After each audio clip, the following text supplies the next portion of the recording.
गैर कानूनी इस्तेमाल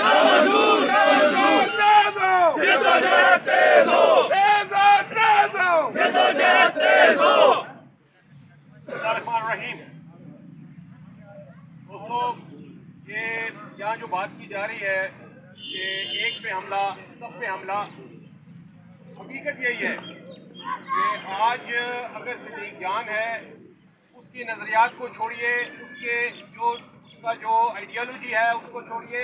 यहाँ हमने उसे एक सहाफ़ी के तौर पे, अपनी सहाफ़ती बरादरी के एक रुकन के तौर पे हमने उसको लेना है।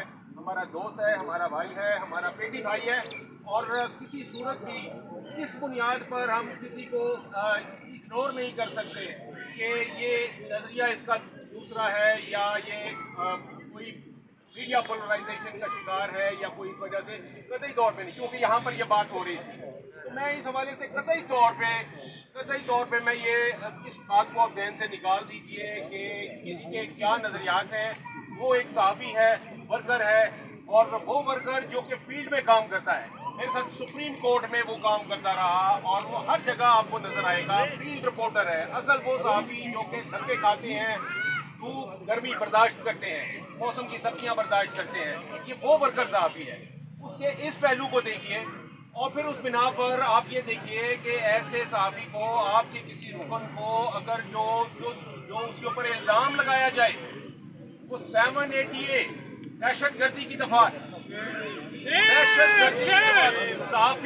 सहाफ़ी झूठा हो सकता है, सहाफ़ी बाइस्ड हो सकता है, सहाफ़ी किसी पार्टी को इंक्लाइंड हो सकता है, लेकिन दहशतगर्द नहीं हो सकता।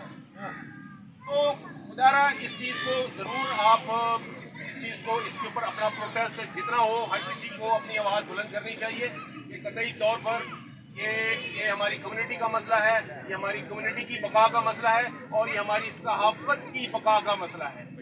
आज अगर इस तरह से जमाबंदी होती है तो इसका मतलब ये होगा कि कल को मैं भी हूँ, आप भी हैं, राइट और लेफ्ट कोई भी हो सकता है, वहाँ पर आज एक पर हमला है तो सब पर हमला होगा।